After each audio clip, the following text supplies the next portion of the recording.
Then ventilation in that house. I visited some communities in some of the districts in Northern Region, and I saw that you can see a very big room with a window that looks like a pinhole. That is not a helpful room, because there will be no enough ventilation in the room, and the person living in that room cannot be healthy. The layman would want to know. So we have standards. Okay. The size of the room will tell how the window demarcations should be and how many windows you should have in that room. We have standards. Then the size of the room will also tell how many people should be in that room.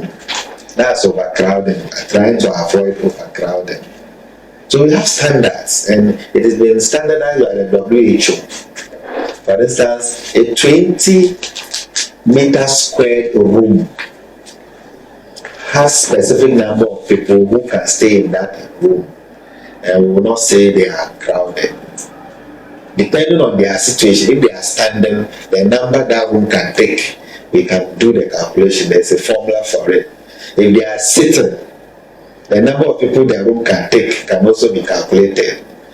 If they are in a classroom, when you are in a classroom, the space you would occupy will be larger than if you are not in a classroom, because you need a chair and a desk. So all that are taken into consideration to tell how many people can be in the room to ensure good ventilation. Okay, so with regards to ventilation and overcrowding, now let's consider our community. In Tamale, for instance, you see a family of 5 living in one single room apartment. You see a family of 5 or more living in a chamber hall apartment. Like, considering this and linking it to helpful housing, what would be the key advice to a father out there, a mother out there, who perhaps may consider this, oh, we are okay, but they don't know if 5 of us are living in a single room, there are consequences to it with regards to our health. So what kind of education can we have for a family out there who are living in such homes? I would tell all of us to use practical examples. Just consider somebody with one room, not a chamber and hall, just one room with 5 people staying in that room. Visit that room and experience the environment, the sort of, I want to call it, scent or aroma. Okay. Consider that and compare it to the same number of people in a chamber or hall, and compare that to maybe the same number of people in a bigger space.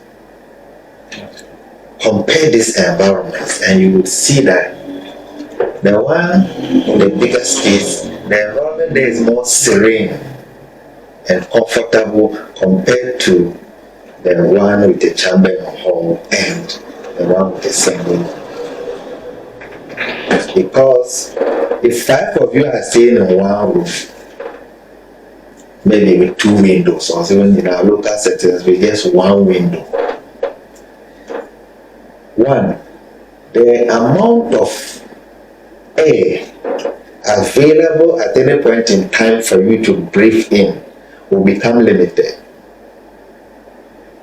because a lot of you are sharing it. Now, because of the lack of ventilation, exchange of air between the outside environment and the inside of the room will also be limited. Meanwhile, you are all breathing out also, so you are releasing expired air. The expired air will become accumulated, good air will become limited, and you would see your breathing, especially people with underlying health conditions like asthma and things, they'll begin to react in such an environment because of the limited nature of fresh air in that environment.